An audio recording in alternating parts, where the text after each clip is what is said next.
இணையதள தேரிலேறி உலகெல்லாம் வலம் வரும் இசை முரசு வானொலி. இது இதயங்களை இணைக்கும் வானொலி.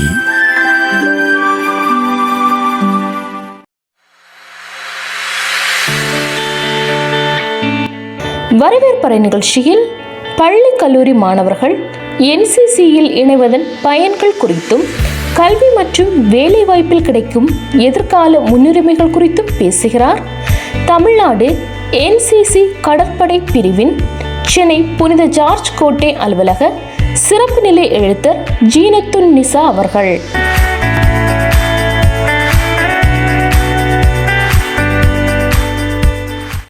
இசை முரசு FM இணைய வானொலி நேயர்கள் அனைவருக்கும் நெஞ்சம் நிறைந்த சலாம், அஸ்ஸலாமு அலைக்கும். இன்றைய வரவேற்பறை நிகழ்ச்சியில் நாம் சந்தித்து உரையாட இருப்பது தேசிய மாணவர் படை NCC என அழைக்கப்படுகிற தேசிய மாணவர் படையினுடைய கடற்படை பிரிவின் கண்காணிப்பாளராக பணியாற்றி கொண்டிருக்கக்கூடிய, அதாவது NCC நேவி யூனிட்டினுடைய சூப்பரண்டாக சென்னை தலைமைச் செயலகத்தில் பணியாற்றி கொண்டிருக்கக்கூடிய திருமதி சீனத் நிசா அவர்களை இன்றைய நிகழ்ச்சியில் சந்தித்து பேச இருக்கிறோம். இந்த நிகழ்ச்சியில் குறிப்பாக NCC நம்முடைய மாணவர்களுக்கு தரக்கூடிய வாய்ப்புகள் குறித்தும், NCCயினுடைய பங்களிப்பின் வழியாக மாணவர்கள், இளைஞர்கள், குறிப்பாக இப்போது அதிகமான பெண்கள் பல்வேறு பாதுகாப்பு பணிகள் சார்ந்த துறைகளில் ஈடுபட்டு வருகிறார்கள். கல்லூரிகளில் படிக்கக்கூடிய மாணவர்களுக்கு NCC சான்றிதழ்கள், அங்கே வழங்கப்படக்கூடிய பயிற்சிகள் எந்த மாதிரியான பலனை தருகிறது, நாம் ஏன் பிள்ளைகளை NCCயில் சேர்க்க வேண்டும் என்பது பற்றி எல்லாம் விரிவாக அவர்களோடு உரையாட இருக்கிறோம். இப்போது நம் அனைவர் சார்பிலும் சென்னை தலைமைச் செயலக NCC மாணவ படையினுடைய கடற்படை கண்காணிப்பாளராக பணியாற்றி கொண்டிருக்கக்கூடிய திருமதி சீனத் நிசா அவர்களை நம் அனைவர் சார்பிலும் அன்போடு வரவேற்றுக்கொள்வோம். அஸ்ஸலாமு அலைக்கும் மேடம். அல்ஹம்துலில்லாஹ். உண்மையிலேயே ஒரு கடற்படையினுடைய கண்காணிப்பாளராக ஒரு உயர்ந்த பதவியில் உங்களை சந்திப்பதில் பெருமிதமும் கொள்கிறோம். அல்ஹம்துலில்லாஹ், வாழ்த்துக்கள் மேம். தொடர்ந்து இந்த துறைகளுடைய வாய்ப்புகள் பற்றி பேசுவோம். அதற்கு முன்னால் உங்களை பற்றி ஒரு சுருக்கமான அறிமுகத்தை நம்ம நேயர்களுக்கு சொல்லுங்க. உங்களுடைய சொந்த ஊர், உங்களுடைய கல்வி, உங்கள் குடும்பம், இது குறித்த ஒரு சுருக்கமான அறிமுகத்தை சொல்லுங்க. அஸ்ஸலாமு அலைக்கும் எல்லாருக்கும்.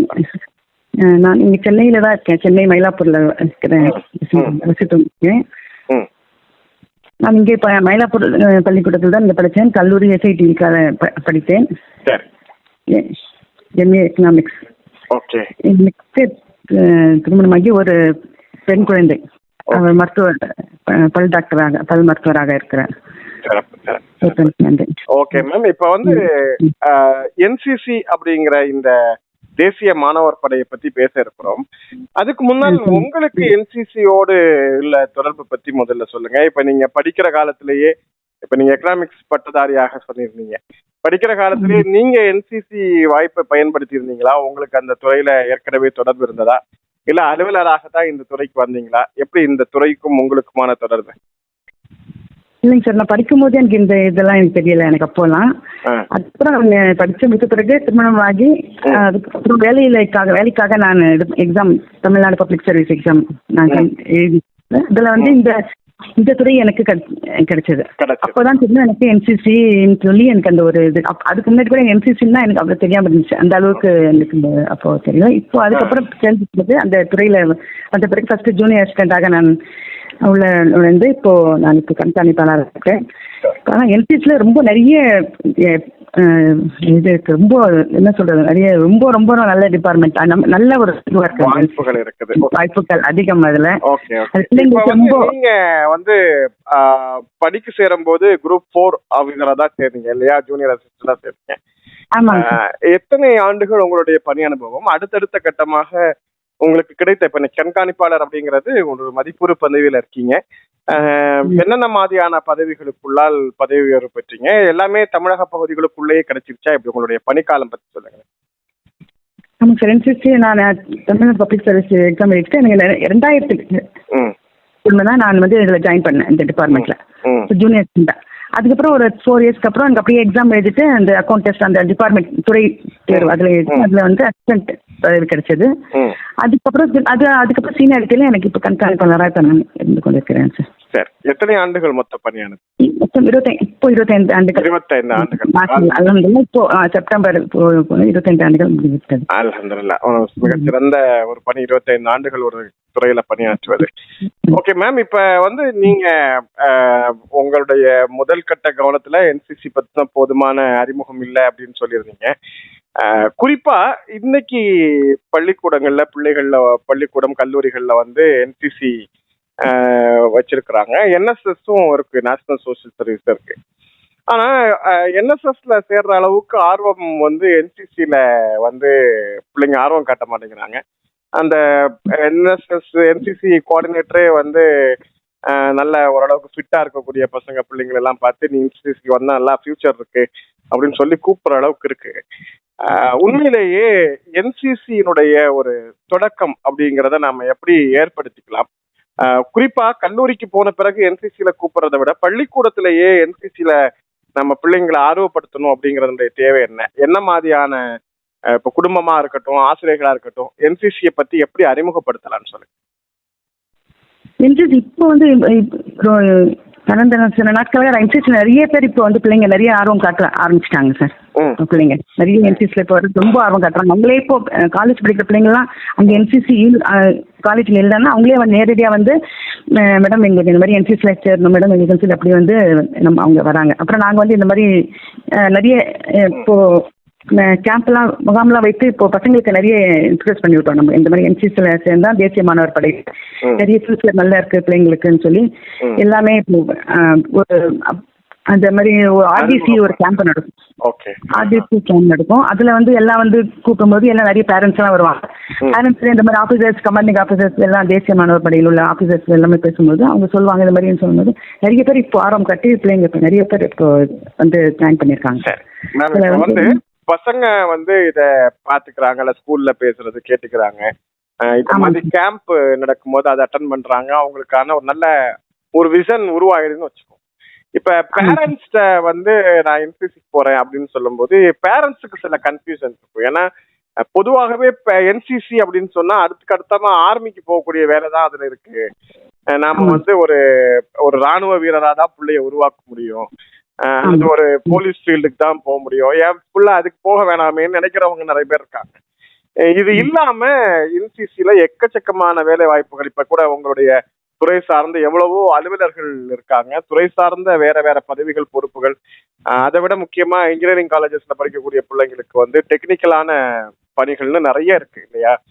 ஸோ அந்த மாதிரி பேரண்ட்ஸ் வந்து என்சிசிக்கு போனாலே ஏதோ துப்பாக்கி சூடு பயிற்சி, அது ஒரு ஆபத்தான விஷயமா இருக்கும், என்னுடைய பிள்ளைக்கு ரிஸ்கான ஒரு லைஃபா போயிடக்கூடாது, இப்படி எல்லாம் கவலைப்படுறாங்க இல்லையா? இவங்களுக்கு வந்து நீங்க என்ன வழிகாட்டுதல் சொல்ல விரும்புறீங்க? பொதுவா என்சிசில என்ன மாதிரியான பணிகள் இருக்கும், நாம எப்படி பிள்ளைய வந்து என்சிசிக்காக தயார்படுத்த வேண்டிய பொறுப்பு இருக்குங்கிற என்சிசின்றது ரொம்ப அது ஒரு என்ன சொல்றது, அதுலயும் வந்து ஃபர்ஸ்ட் நம்ம சொல்லி தரதே ஒற்றுமை மற்றும் ஒழுக்கம் தான். அதுலயே வந்து ரொம்ப பசங்களை நிறைய ரொம்ப இது பண்ணிட்டு இருக்காங்க. பேரண்ட்ஸ்களுக்கும் பசங்களுக்கு நாங்கள் சொல்லுவோம், பேரண்ட்ஸ் வந்து கேட்பாங்க இந்த மாதிரி, சில பேரண்ட்ஸ் வந்து இந்த மாதிரி நாங்கள் என்சிசில அது பொதுவாக வந்து இந்த பொம்பளை பிள்ளைங்களுக்கு வந்து பேரண்ட்ஸ் வருவாங்க என்சிசில எங்களுக்கு ஸ்கூல்ல ஜாயின் பண்ணிடுவாங்க பசங்க ஆர்வத்தோட. அப்புறம் பேரண்ட்ஸ் வந்து கேட்பாங்க யூனிட்ல வந்து என்சிசி யூனிட்ல வந்து கேட்கும்போது இந்த மாதிரி எங்களுக்கு ரொம்ப இந்த மாதிரி இருக்கு. நாங்கள் வந்து அவங்களுக்கு சொல்லுவோம் இந்த மாதிரி ஒன்றும் பிரச்சனை இல்லை, என்சிசில எல்லாம் பசங்களுக்கு எல்லாம் பாதுகாப்பா இருக்கும். கேம்ப் முகாம் போனா கூட, கேம்புக்கு போனா கூட அங்கேயும் பாதுகாப்பா இருக்கும்னு சொல்லி நாங்க அவங்களுக்கு அட்வைஸ் பண்ணி அனுப்புவோம். நிறைய உங்களுக்கு ஃபியூச்சர் நிறைய உங்களுக்கு இந்த மாதிரி ஆர்மி போகணும்னு சொல்லி ஒன்றும் தேவையில்லை. அதனால மற்ற அரசு வேலை வாய்ப்பு கூட உங்களுக்கு நிறைய இதுல வாய்ப்பு கிடைக்குது. அதில் சர்டிஃபிகேட், ஏ சர்டிஃபிகேட், பி சர்டிஃபிகேட்னு சொல்லி பிள்ளைங்களுக்கு ஸ்கூல் படிக்கும் போது ஏ சர்டிஃபிகேட் எக்ஸாம் ஒன்று வைப்போம் செகண்ட் இயர்ல. ஃபர்ஸ்ட் இயர் கேம்ப், செகண்ட் இயர்ல கேம்ப் அட்டன் பண்ணிட்ட பிறகு அதுல வந்து அட்டென்ட் பண்ண பிறகு அவங்களுக்கு வந்து அப்படியே காலேஜ்ல படிக்க வாய்ப்பு இல்லைன்னா கூட அதுல இந்த ஏ சர்டிஃபிகேட் கூட ஒரு 3 ஏதாவது இன்டர்வியூ போனா அந்த மாதிரி ஒரு வாய்ப்பு கிடைக்கும்.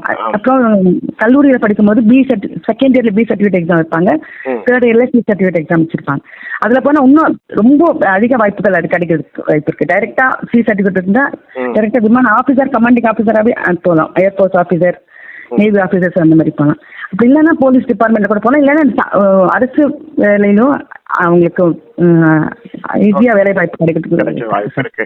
ஓகே, இப்ப குறிப்பா நாம இன்னும் கொஞ்சம் தெளிவா சொல்லலாம் நினைக்கிறேன். அதாவது பள்ளிக்கூடத்துல என்சிசில ஏன் சேரணும் அப்படிங்கிறதுக்கான ஒரு கேள்வி வச்சா, என்சிசியினுடைய பள்ளிக்கூடத்துல என்சிசி பயிற்சிகளை பெற்று அதற்கான சான்றிதழோடு வரக்கூடியவர்களுக்கு உயர்கல்வியில் முன்னுரிமை கொடுக்கறாங்க இல்லையா? அவர்களுக்கான இப்ப நல்ல ஒரு உயர்ந்த நிறுவனங்கள்ல, இப்ப குறிப்பா ஐஐடி, ஐஐஎம் மாதிரியான மத்திய அரசு நிறுவனங்கள்ல படிக்கணும் அப்படின்னு சொன்னா, அது மாதிரியான இடங்களுக்கு விண்ணப்பிக்கும் போது என்சிசியினுடைய சான்றிதழ் இருக்கிறது, என்சிசி கேர்ல இருக்காங்கன்னா அதுக்கு அவர்கள் தனியாக மதிப்பெண் வழங்குகிறார்கள். வேலை வாய்ப்பிலையும் அதே போன்று உயர்கல்வி வாய்ப்பிலையும் முக்கியத்துவம் கொடுக்கறாங்க அப்படிங்கிறது ஒரு இம்பார்ட்டன்டான விஷயம். ஸோ நம்ம வந்து காலேஜ்ல போய் பசங்களை வந்து என்சிசில சேர்க்கறதுக்கு முன்னாடியே பள்ளிக்கூடத்திலேயே என்சிசிக்குள்ள கொண்டு வந்து வெறும் சும்மா பயிற்சிக்கு போறாரு, பிராக்டிஸ் பண்றாரு, பரேடு பண்றாரு, வராரு அப்படிங்கிறத தாண்டி அவர் வந்து ஒரு நல்ல பர்ஃபார்மரா அவர் வந்து ஒரு எக்ஸாமினேஷன் அட்டன் பண்றது, இது மாதிரியான ஒரு சான்றிதழை எவ்வளவு தூரத்துக்கு அதிகபட்சமா வாங்கிக்கிறாங்களோ அந்த அளவுக்கு ஒரு கிரேட் ஃபியூச்சர் அதுக்குள்ளால இருக்கு. அதனால பிள்ளைங்களை நாம என்சிசில விடணும் அப்படிங்கிறத நம்ம குறிப்பா சொல்லிக்கலாம்.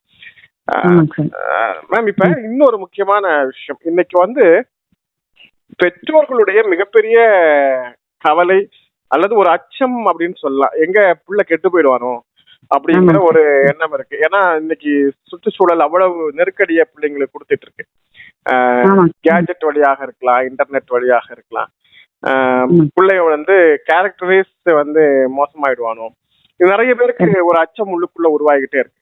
ஆனா என்சிசில ஒரு பள்ளிக்கூடத்துல ஒரு பையன் வந்து போய் சேர்றான் அப்படின்னா, ஃபர்ஸ்ட் அவனுடைய ஹேபிட் கிளியரன்ஸ், அவனுடைய ஒழுக்கம், அவனுடைய தனி மனித பண்பு அப்படிங்கிறத வந்து முழுக்க முழுக்க வந்து கட்டுப்பாட்டுக்குள்ள வச்சு அவனை ஒரு தரமான மனிதரா மாத்திடுறாங்க அப்படின்னு சொல்லுவாங்க.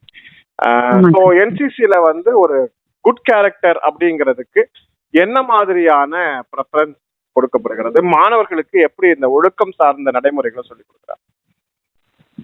மாணவர்கள் ஸ்கூல் படிக்கும் போது 13 வயதா இருக்கும்போது அவங்க வந்து உள்ள என்சிசில வராங்க, ஜாயின் பண்றாங்க. வரும்போதே அவங்களுக்கு ஃபர்ஸ்ட் சொல்லி கொடுக்கறதே டிசிப்ளின் தான். பசங்களுக்கு டிசிப்ளின் சொல்லி கொடுக்குறாங்க. நல்லா பசங்க அதே தொடர்ந்து அப்படியே தரது சொல்லி கொடுக்குறது. அப்புறம் பள்ளியில படிப்புல கவனம் சொல்லி தருது. ஆபீசர்ஸ் வந்து எல்லா விஷயத்திலையும் எல்லா விதத்திலையும் அவங்களுக்கு நல்ல ஒரு ஊக்கம் கொடுப்பாங்க, நல்ல எல்லா விஷயத்திலும் அவங்களுக்கு. அதே மாதிரி நல்லா படித்த மாணவர்களுக்கு என்சிசில ஸ்காலர்ஷிப் வரைக்கும் கொடுக்குறாங்க பிள்ளைங்களுக்கு. இப்போ வருஷத்துக்கு 10,000 பசங்களுக்கு இந்த மாதிரி என்சிசி டிபார்ட்மெண்ட்ல இருந்து நல்லா படிக்கிற பிள்ளைங்களுக்கு, ஸ்கூல் பிள்ளைங்களா இருக்கட்டும், காலேஜ் பிள்ளைங்களுக்கும் 6,000 ரூபாய் சொல்லி ஒரு பிள்ளைங்களுக்கு அந்த மாதிரி படிப்பு வைத்து மதிப்பெண். எக்ஸாமினேஷன் ஏதாவது எழுதணுமா மேம்? எப்படி அந்த என்சிசி ஸ்டூடெண்ட் ஸ்காலர்ஷிப் வாங்குறதுக்கு என்ன ப்ரொசீஜர்? எக்ஸாமினேஷன்ல ஒண்ணுமே கிடையாது சார். பசங்க இந்த 8th ஸ்டாண்டர்ட் 9th வரும்போது அவங்களுக்கு அந்த ஒரு யூனிட்ல ஒரு ஸ்கூல்ல வந்து ஒரு 50 பிள்ளைங்க அந்த மாதிரி தேர்ந்தெடுப்போம் நாங்க. ஒரு யூனிட்டுக்கு 50 பிள்ளைங்க. 50 பிள்ளைங்க அதுல வந்து நாங்க ஒரு நல்ல படிக்கிற பசங்களை வச்சு 20 பசங்களுக்கு ஒவ்வொரு யூனிட்ல இருந்து 10-20 பசங்களை நம்ம டிபார்ட்மெண்ட்டுக்கு அனுப்பிச்சோன்னே அவங்க அதுல பார்த்து 60% பள்ளி படிப்புல இருந்து அவங்களுக்கு மார்க் வச்சு. அதான் எக்ஸாமினேஷன் எதுவுமே கிடையாது. பசங்களுக்கு கூட இன்ஸ்டியூட்ல எப்படி அவங்க நடந்துக்கிறாங்களோ அதை வச்சு நாங்க ஃபர்ஸ்ட் அந்த அவங்களோட டிசிப்ளின், அவங்களுடைய எல்லாம் அந்த இதெல்லாம் வச்சு அவங்களுக்கு அதை கொடுப்பாங்க சார். அதுவும் இதுவும் ரெண்டுமே சேர்த்து வச்சு அவங்களுக்கு வருஷத்துக்கு 6,000 ரூபாய் கிடைக்கும். அதே மாதிரி பள்ளி மாணவர்களுக்கும் கல்லூரி மாணவர்களுக்கும் சார். ஓகே. ஸோ ஃபர்ஸ்ட் வந்து பள்ளிக்கூடத்துல ஒரு 13 வயசு, அது ரொம்ப முக்கியமான ஒரு ஸ்டேஜ் இல்லையா? ஒரு 8th ஸ்டாண்டர்ட் படிக்கிற ஸ்டேஜ். பசங்க வந்து வேற வேற விஷயங்களை நோக்கி திரும்புற ஒரு ஸ்டேஜ். ஒரு அவங்களோட டைவர்ஷன் நிகழாம அவங்க சரியான டிரான்ஸ்பிங்ல கொண்டு போறதுக்கான ஒரு வாய்ப்பு வந்து இந்த என்சிசி வந்து இந்த குறுகிய காலத்துல அழகா கொடுக்குறாங்க. முக்கியமான விஷயம். முக்கியமா அவங்களுடைய ஹேபிட்ஸ், அதாவது இப்ப நிறைய பசங்க இப்ப என்சிசில இருக்கிற பசங்க கட்டாயமா ரொம்ப நேரம் காலையில 9-10 மணி வரைக்கும் எல்லாம் தூங்க மாட்டாங்க. ஏன்னா அவங்களுக்கு முதல் கட்டமாகவே சீக்கிரமா தூங்கி காலையில சீக்கிரமா எழும்பக்கூடிய ஒரு உருவாக்குவாங்க. இந்த வித்தியாசமே நம்ம இன்னைக்கு பிள்ளைங்களை வீட்டுல வச்சு பார்த்தா நமக்கு தெரியும். நம்ம வீட்டு பிள்ளைங்க அதுவும் ஒரு நாள் ஸ்கூல் லீவு அப்படின்னா மத்தியானம் வரைக்கும் எழுந்துக்கவே மாட்டேங்கிறாங்க. ஸோ இது மாதிரி இருக்கக்கூடிய அந்த பேரண்ட்ஸ் வந்து நாம இப்படி யோசிக்கலாம்.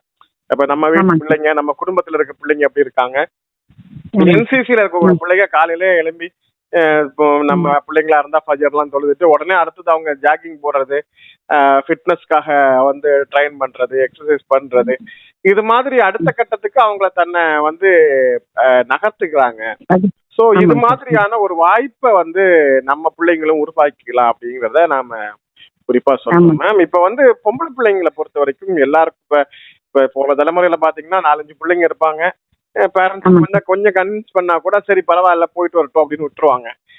இப்ப பாத்தீங்கன்னா 1-2 பிள்ளைதான் இருக்கு. அதுவும் பொம்பளை பிள்ளைய வச்சிருக்கக்கூடியவங்களுக்கு தினசரி ஊடகங்கள், பத்திரிகைகள் தருகிற செய்திகளால ஒரு பெரிய அச்சம், என் பிள்ளை சமுதாயத்துல வாழ்றதே ஒரு சவாலான விஷயமா இருக்குன்னு நினைச்சிட்டு இருக்கும்போது இது மாதிரி என்சிசி யூனிட்டுக்குள்ள வந்து பயிற்சி பெறது, அதுக்காக பள்ளிக்கூட அளவிலேயே பல நாள் கேம்புகளுக்காக வெளியே போறது, தங்குறது, இது மாதிரியான விஷயங்கள்ல ஒரு அச்சம் பேரண்ட்ஸ்க்கு இருக்கும். எங்களுக்கு நீங்க சொல்றதெல்லாம் சரிதான், ஆர்வமா தான் இருக்கு, ஆனா பிள்ளைய அனுப்புறதுக்கு பயமா இருக்கு அப்படின்னு சொல்லுவாங்க. இந்த என்சிசியினுடைய உமன் கேடர் பொறுத்த வரைக்கும் முழுக்க பெண்களால் நிர்வகிக்கப்படுகிறது இல்லையா? அதனுடைய அமைப்பை பத்தி சொல்லுங்க. எந்த அளவுக்கு பெண்களுக்கு செக்யூர், அவங்களுடைய மற்ற விஷயங்கள், ஏற்பாடுகள்லாம் எந்த அளவுக்கு திட்டமிட்டு செய்யப்படுது? பெண் பிள்ளைங்களுக்கு இப்போ வந்து என்னுடைய சர்வீஸ் எனக்கு 25 வருஷங்கள் ஆகுது சார். இது வரைக்கும் நான் என்சிசில பெண் பிள்ளைங்க அப்போ முதல்ல கம்மியா இருந்தது. இப்போ நிறைய பிள்ளைங்க பெண் பிள்ளைங்க வர ஆரம்பிச்சாங்க. நிறைய பேர் வந்துட்டாங்க சார். இப்போ ரொம்ப அவங்க தான் ஆண் பிள்ளைங்களோட பெண் பிள்ளைங்க தான் ரொம்ப ஆர்வம் காட்டுறாங்க. இப்போ ரொம்ப இன்ட்ரெஸ்டா இருக்காங்க. அதே மாதிரி பேரண்ட்ஸும் இப்போ நல்ல ஒரு இந்த மாதிரி ஒருத்தர் பார்த்து இப்போ கரெக்டா நிறைய பேர் வந்து வர ஆரம்பிச்சிட்டாங்க. இது நல்ல பாதுகாப்பு. நாங்க வந்து கேம்ப், இந்த ஆர்மி ஆபீசர்ஸ் கூட பிள்ளைங்களுக்கு நம்ம கேம்ப் அனுப்பிச்சாலும் நாங்களும் யூனிட்ல இருந்து ஸ்டாஃபிங் கூட எல்லாரும் உங்களுக்கு பாதுகாப்பா இருக்கும். எப்போ 10 நாள் அவங்களுக்காக எப்பவும் பாதுகாப்பா இருப்போம். அங்கே ஒரு பிரச்சனையும் இருக்காது. நல்லா எல்லா விஷயத்தையுமே ஃபர்ஸ்ட் சொல்லி கொடுக்கறதே பிள்ளைங்களுக்கு டிசிப்ளின். டிசிப்ளின் வந்துட்டாலே பசங்க வேற தப்பான வழியில யாருமே போறதுக்கு அங்கே வழி சான்ஸ் இல்லைங்க சார். சரி, ஓகே ஓகே சார். மேம் இப்ப வந்து இந்த பயிற்சியில இப்ப நீங்க வந்து நேவி படையினுடைய கண்காணிப்பாளரா இருக்கீங்க. இப்ப படிக்கிற காலத்துல ஸ்கூல்ல என்சிசில சேரவாங்க அப்படின்னு தான் கூடுவாங்க, காலேஜ்ல என்சிசில சேரவாங்கன்னு தான் கூடுவாங்க. நாங்க ஜெனரல் ஸ்டூடெண்ட்ஸ் தான் என்சிசி பசங்க பண்ணக்கூடிய பிராக்டிஸ் எல்லாம் பார்க்கும்போது அவங்க பெரும்பாலும் அந்த என்சிசி யூனிஃபார்மோட அவங்க அந்த ரெகுலர் மார்ச் பாஸ்ட் பிராக்டிஸ், அவங்களுடைய ஆர்டர் கமாண்டிங் பிராக்டிஸ் இதுல எல்லாம் ஈடுபடுவாங்க. ஆனா இவங்க எப்படி வந்து ஏர்போர்ஸ் அல்லது ஆர்மி அல்லது நேவி அப்படிங்கிற அந்த யூனிட்டை நோக்கி நகர்த்தப்படுறாங்க? இது அதுல இருந்து தேர்வு செய்யப்படுவதா, இல்ல அவர்களே தேர்ந்தெடுக்கிறதுக்கான வாய்ப்பை வந்து என்சிசி வழங்குகிறதா? எப்படி வந்து இந்த படை சார்ந்த மாணவர்களை வந்து பிரிக்கிறாங்க?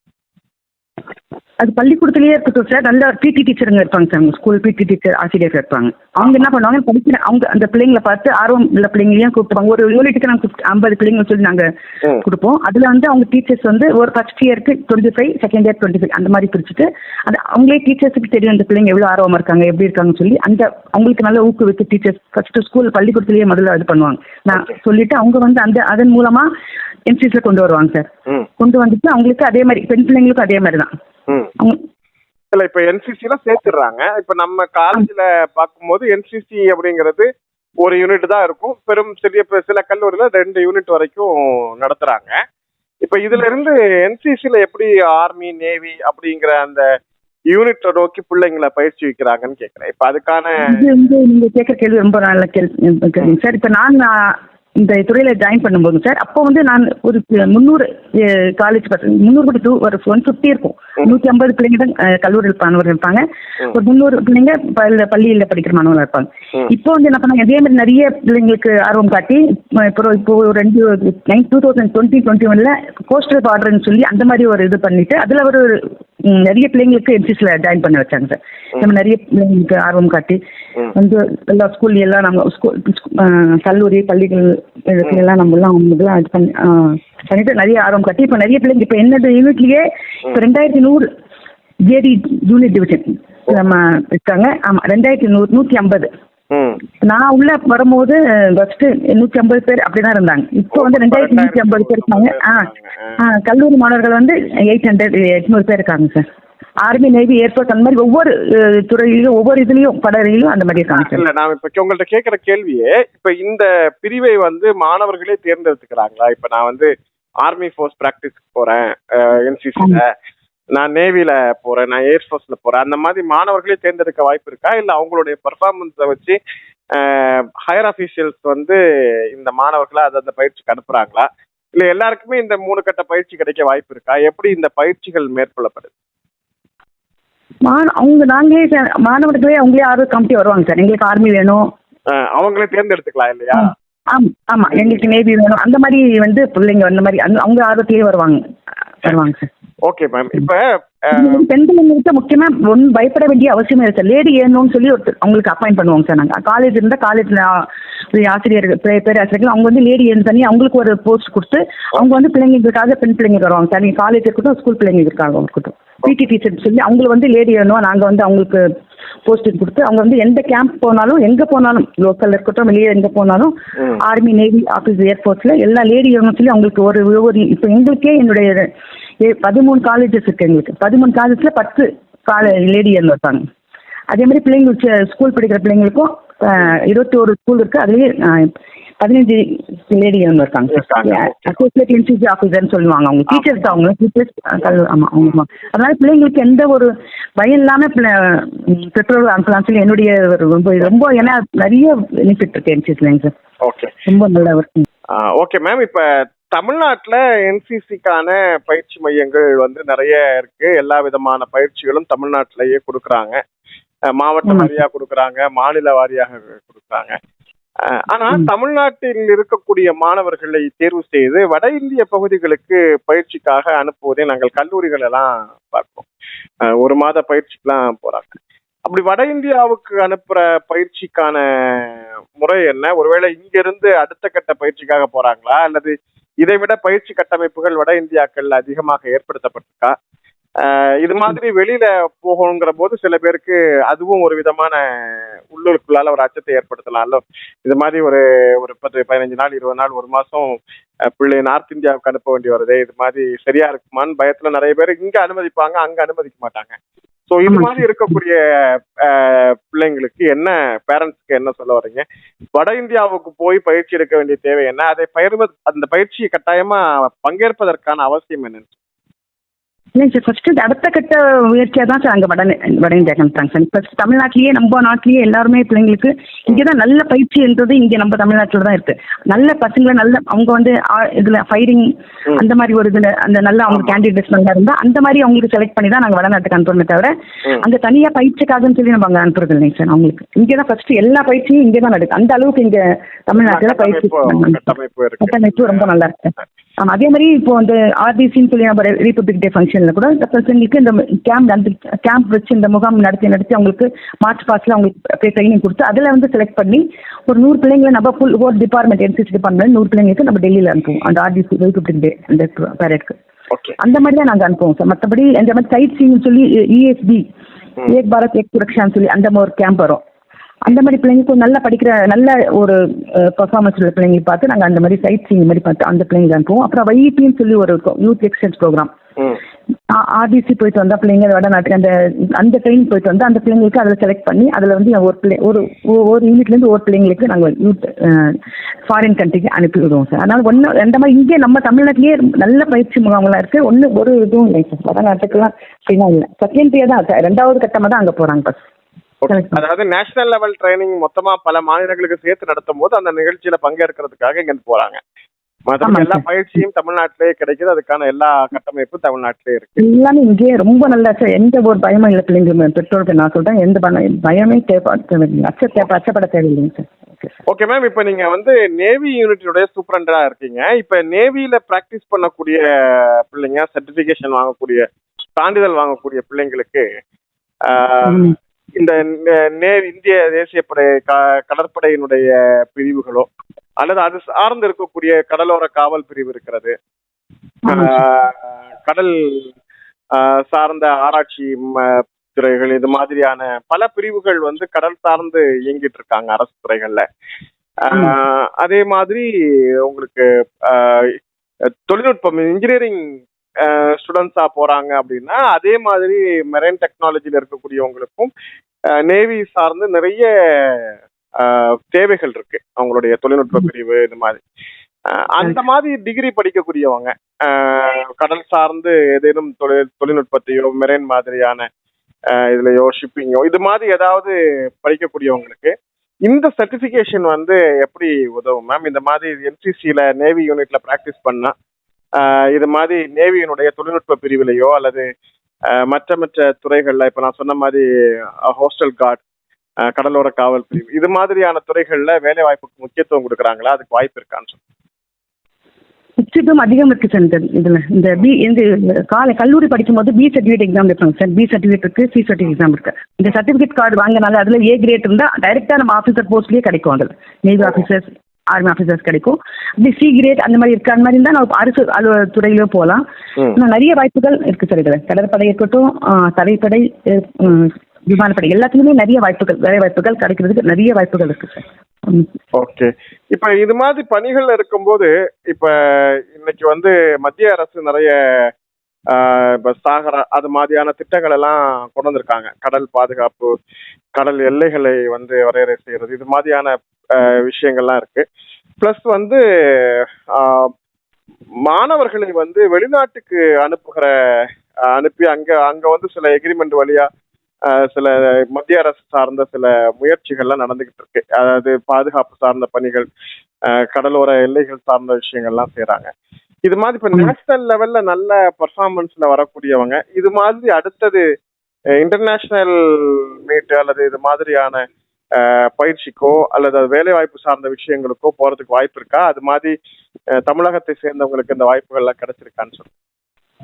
கிடைச்சிருக்கு சார். என்னுடைய அனுபவத்துல இருந்து 25 வருஷத்துல இப்படியே 15 பிள்ளைங்க, காலேஜ் பிள்ளைங்க டைரக்டா ஆபீசர் ஆயிட்டு வந்திருக்காங்க சார்.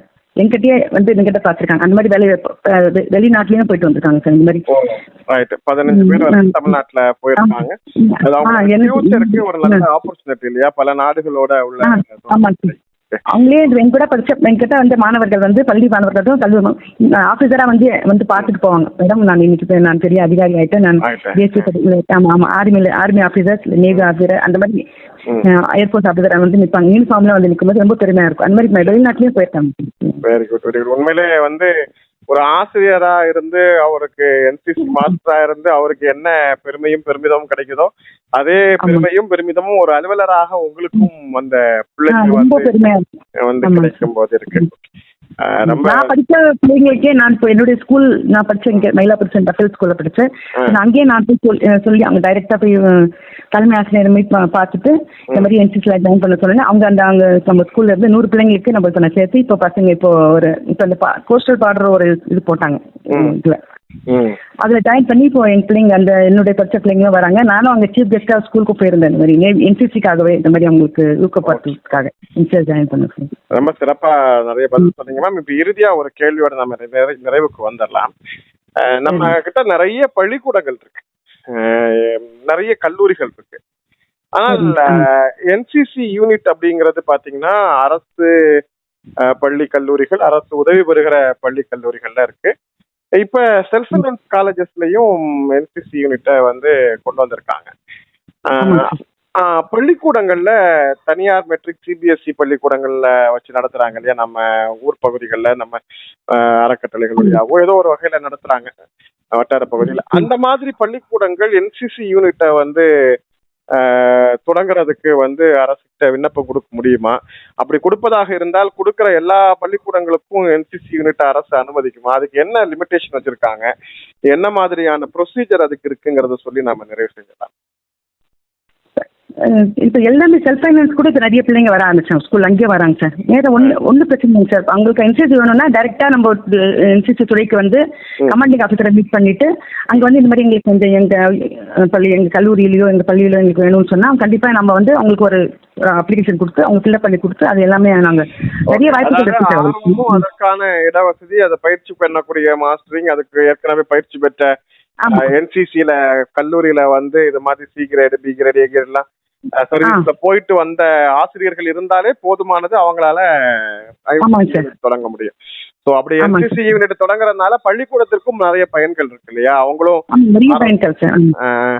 அவங்களோட எந்த கட்டணமும் இல்ல சார், எல்லாம் ஃப்ரீயா இப்போ வந்து சென்ட்ரல் கவர்மெண்டே ஃபுல்லாவே இப்போ ஏத்துட்டாங்க சார் எல்லாமே. இப்போ என்சிசி பிள்ளைங்களுக்கு ஒரு முதலையாச்சும் கவர்மெண்ட் பசங்களுக்கு ஃப்ரீயா இருந்தது, பிரைவேட் பிள்ளைங்களுக்கு எல்லாம் பணம் கட்டி உள்ள வர வேண்டியா இருந்தது. இப்போ வந்து எல்லா செலவும் ஃபுல் சென்ட்ரல் கவர்மெண்ட் இது பண்ணியாச்சுங்க சார். அதனால இப்ப பசங்க நிறைய பேர் ஆர்வம் காட்டுறாங்க வர்றதுக்கு. இதுல நிறைய நன்மை இருக்கு. இந்த ஸ்கூல்ல ஆரம்பிக்கிறதுனால அந்த ஸ்கூல் நிர்வாகத்திற்கும் நல்ல பயன்கள் இருக்கு. ஏன்னா அரசோட என்சிசி போர்டு வச்சுட்டு நிறைய பிள்ளைங்க வந்து ஸ்கூல்லயே பிரின்சிபல் தான் சொல்றாங்க, மேடம் ப்ளீஸ் மேடம் எங்களுக்கு எப்பயாச்சும் என்சிசி கொடுங்க மேடம், எங்களுக்கு பிள்ளைங்களுக்கு எங்களுக்கு ஸ்கூல் அந்த மாதிரி ஒரு அந்த மாதிரி வச்சு கூட நிறைய ஸ்கூல் பிள்ளைங்க வந்து ஸ்கூல்ல ஜாயின் பண்றாங்க. ஆமாங்க. ஸோ எல்லா வகையிலும் என்சிசி அப்படிங்கிறது வந்து ரொம்ப முக்கியத்துவம் வாய்ந்த ஒரு விஷயமாக இருக்கிறது. ரொம்ப முக்கியம் சார். இந்த இந்தியாவிலேயே என்சிசி தான் சார் ஃபர்ஸ்ட். என்னுடைய சர்வீஸ்ல சொல்லும் போது என்சிசில அந்த அளவுக்கு ஒரு பெரிய ஒரு நிறைய பெனிஃபிட்ஸ் இருக்குது. அதுல நிறைய பிள்ளைங்க வந்து நல்ல டிசிப்ளின், மெயின் மோட்டிவேஷன் எல்லாமே அதுல பிள்ளைங்க நல்ல பயணிடாங்க சார். எனக்கு தெரிஞ்சு நிறைய பிள்ளைங்க சார் நல்ல ஃபியூச்சர் அவங்க நிறைய நல்லா நடந்துருக்காங்க. என்னுடைய சர்வீஸ்ல 25 இயர்ஸ் நான் பார்த்த வரைக்கும் நிறைய பிள்ளைங்க நல்ல அதிகாரியா ஆயிட்டு இருக்காங்க. நிறைய பிள்ளைங்க நல்ல ஒரு போலீஸ் டிபார்ட்மெண்ட்ல வந்திருக்காங்க. ஸோ நிறைய அரசு வேலையில வந்து பெரிய போஸ்ட்ல வந்திருக்காங்க சார். அதனால நல்லபடியா பிள்ளைங்களுக்கு நான் என்னுடைய நான் சொல்லணும்னா அறிவுரை என்னன்னா, பெற்றோர்கள் வந்து பெண் பிள்ளைங்களா இருக்கட்டும் பெண் பிள்ளைங்களுக்கும் ஒன்றும் பயப்பட வேண்டிய அவசியமே இல்லைங்க சார். நல்லா இது பண்ணலாம் உள்ள இது பண்ணலாம். என்சிசில ரொம்ப டிசிப்ளின் மெயின். அங்க எதுக்கு பயப்பட வேண்டிய நல்ல பாதுகாப்பு இருக்கும். ஒரு பயப்பட வேண்டிய அவசியமே இல்லை. அச்சம்ன்றது தேவையில்லை. ரொம்ப சிறப்பு மேம். உங்களுடைய அரிய நேரத்தை ஒதுக்கி நிகழ்ச்சியில பங்கேற்று ஒரு நல்ல விழிப்புணர்வு, என்னென்ன மாதிரியான வாய்ப்புகள் இருக்கிறது, என்ன பயிற்சிகள் எப்படி செய்யறாங்க, ஏன் என்சிசில நம்ம பிள்ளைங்க சேரணும் அப்படிங்கறது எல்லாத்தையுமே ரொம்ப தெளிவா நம்ம நேர்களோட பகிர்ந்துகிட்டீங்க. உங்களுடைய அரிய நேரத்தை ஒதுக்கி நிகழ்ச்சியில் பங்கேற்றமைக்காக உலகெங்கும் வாழ்ந்து கொண்டிருக்கும் இசை முரசு நேர்கள் சார்பில் நன்றி தெரிவித்துக் கொள்கிறேன். நன்றி சார். நன்றி, வணக்கம். நேர்களே, இன்றைய வரவேற்பறை நிகழ்ச்சியில் நாம் இதுவரை சென்னை தலைமைச் செயலகத்தில் இயங்கிக் கொண்டிருக்கும் தேசிய மாணவர் படையின் கடல் பிரிவு நேஷனல் என்சிசியினுடைய நேவி யூனிட்டினுடைய சூப்பரண்டாக கண்காணிப்பாளராக பணியாற்றி கொண்டிருக்கக்கூடிய திருமதி சீனத் நிசா அவர்களை சந்தித்து பேசினோம். அவர்களுடைய உரையாடல் உண்மையிலேயே மாணவர்களுக்கும் பெற்றோர்களுக்கும் நிறைய தகவல்களையும் புதிய செய்திகளையும் கொண்டு சேர்த்திருக்கிறது. இந்த நல்ல தகவல்களுக்கு அவர்களுக்கு நன்றி சொல்லி நிகழ்ச்சியில் பங்கேற்றமைக்காக நன்றி சொல்லி மீண்டும் மற்ற நிகழ்ச்சியில் இன்னொரு சிறப்பு அழைப்பாளரோடு சந்திக்கும் வரை நன்றியும் சலாமும் சொல்லி விடைபெற்றுக் கொள்கிறோம். அஸ்ஸலாமு அலைக்கும். இணையதள தேரிலேறி உலகெல்லாம் வலம்பெறும் இசை முரசு வானொலி. இது இதயங்களை இணைக்கும் வானொலி.